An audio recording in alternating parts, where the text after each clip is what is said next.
सैयद मोहम्मद अली साहब, अगर नून लीग और पीपल्स पार्टी आमने सामने खड़ा करवाकर दोनों की तकारीर का जायज़ा लिया जाए, जो बयानबाजी चल रही है, इल्ज़ामात चल रहे हैं, as a political scientist and analyst आपको ज़्यादा बड़ी फॉल्ट पर कौन नज़र आता है? मैं सही और गलत से पालातर होकर एज अ पॉलिटिकल साइंटिस्ट ये एक्सप्लेन करने की कोशिश कर सकता हूँ कि ज़्यादा ज़बरदस्त सियासी हिकमत अमली या बयानिया किसका है, या ज़्यादा मुअस्सर बयानिया किसका है।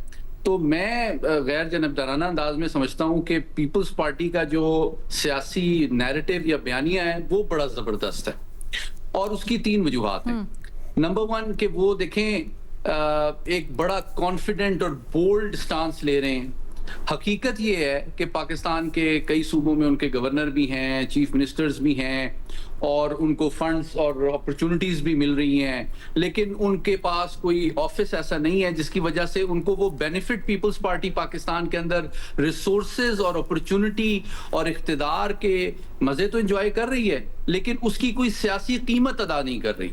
तो बड़ी जबरदस्त हिकमत अमली है कि आप बेनिफिट्स एंजॉय करें, लेकिन सियासी तनकीद का निशाना भी आप उसको बनाएं जो कि जिसकी गाड़ी पे झंडा लगा हुआ है। दूसरी जानिब दूसरा पहलू ये है कि अनफॉर्चुनेटली ये पाकिस्तान की जमहूरी तारीख का एक हिस्सा रहा है कि मैंने तो नहीं देखा अपनी उम्र में कि कभी भी किसी भी पार्टी ने किसी भी इलेक्शन के बाद बहुत दरिया दिली के साथ मुबारकबाद दी हो जीतने वाली पार्टी को, और उनको कहा हो कि आपका बेहतर प्लान था और आपने अवाम की मकबूलियत हासिल की, मुबारक हो और हम आपको सपोर्ट करेंगे।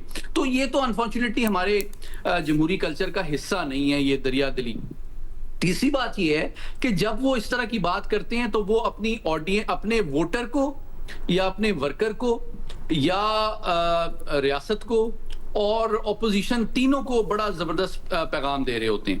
अपने वोटर या वर्कर को वो एक कॉन्फिडेंस दे रहे होते हैं कि जनाब, एक तो वो उम्मीद भी दिला रहे हैं, क्योंकि अभी तो पहला स्टेज गुजरा है ना अलीना, अभी तो 2 स्टेजेस रहती हैं, और आप कल के इल्जामात के अलावा आज की जो उनकी तकरीर है, अगर आपने वर्कर कन्वेंशन से सुनी हो तो कल के मौकिफ और आज के मौकिफ में मैंने देखा है काफी तब्दीली आई है बिलावल के।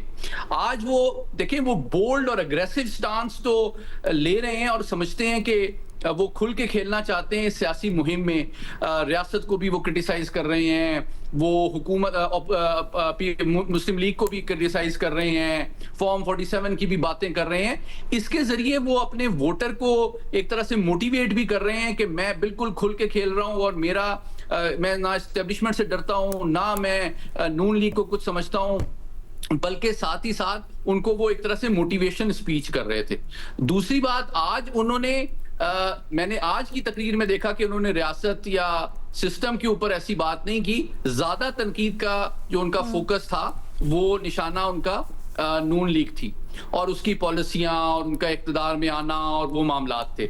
और तीसरा जो उनका, इसके जरिए से वो रियासत को भी प्रेशर में रखना चाहते हैं ताकि अगले राउंड्स में वो उनको ज्यादा संजीदगी से लें।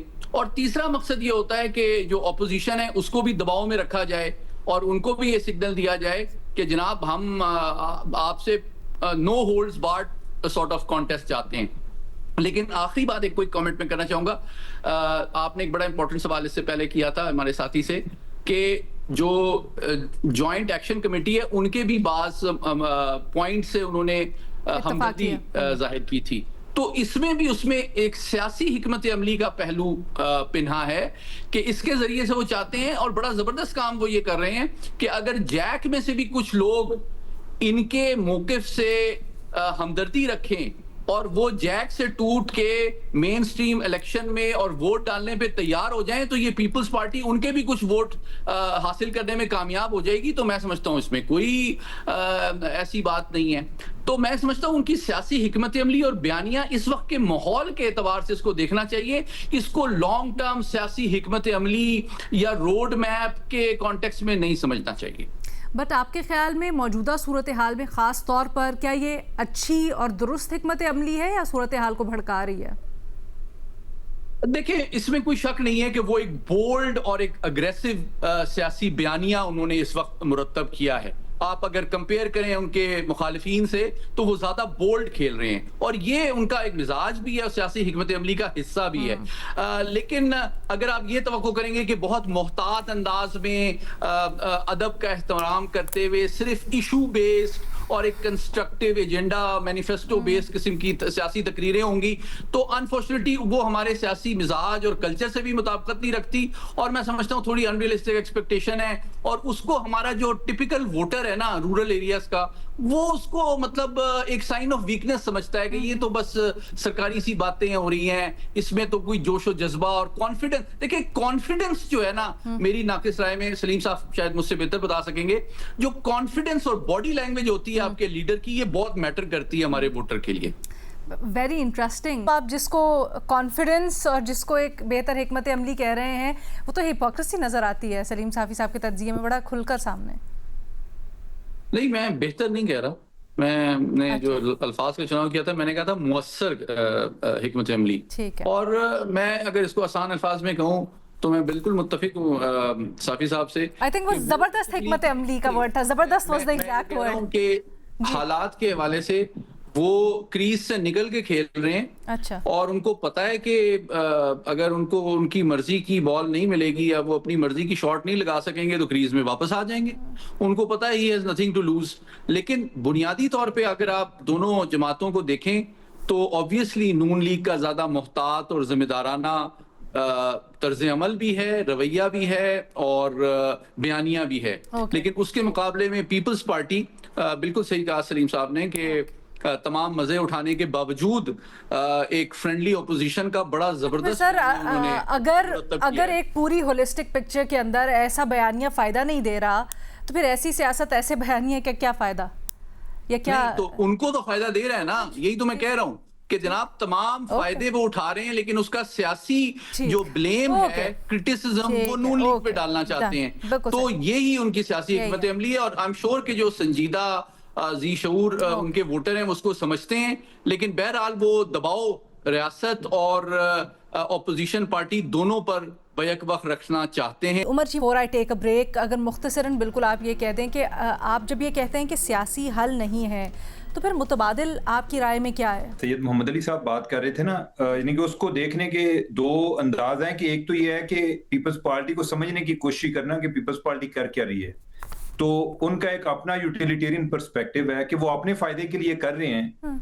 लेकिन जो सवाल है, मेरा जो सवाल है वो ये है कि ये मुल्क के लिए कोई नहीं सोच रहे, जो इनके साथ उम्मीदें थी उस पर कोई काम नहीं कर रहे, जो इन्होंने ओवर द टाइम किया है, इनका ट्रैक रिकॉर्ड ये बता रहा है कि इन्होंने, जो मैं बात करता हूँ ना कि सियासी हल, मैं ये नहीं कहता कि सियासी हल नहीं है, मैं कहता हूँ कि जिसको ये सियासी हल कहते हैं, हमने ये देखा है कि वो एक टाइम टपाओ एक इनकी पॉलिसी रही है। ये मैं तमाम पार्टीज की बात कर रहा हूँ, किसी एक पार्टी की बात नहीं कर रहा। और कश्मीर का इशू जिधर आज पहुंचा हुआ है, ये हमने इसके 2 सियासी हल तलाश किए, 2 साल तलाश करते रहे। तो ये पार्टियां तलाश कर रही थी ना, तो मैं उधर इनको अकाउंटेबल करता हूं कि इन्होंने 2 साल क्या किया है। अभी जो हो रहा है ये भी अच्छा नहीं हो रहा, लेकिन पहले इन्होंने क्या किया कि आपने सिर्फ यूनिट 3 रुपए करके या आटा जो है 2100 रुपए करके तो आपने छोड़ दिया, वो अगली दफा फिर को बयान कोई लेकर आ गए। ये आपने सियासी हल दिया कि मसला खत्म ही नहीं हो रहा, आप जो उसकी दुआ कर रहे हैं मर्ज बढ़ता जा रहा है। तो इनको इस पर फोकस करना चाहिए, इनकी जो बसीरत है वो इस चीज पर टेस्ट करनी चाहिए कि जिधर चैलेंजेस होते हैं उधर ये कैसे परफॉर्म करते हैं। अगर ये सियासी हल की बात करते हैं, कौन सा ऐसा सियासी हल ये दे रहे हैं जो ड्यूरेबल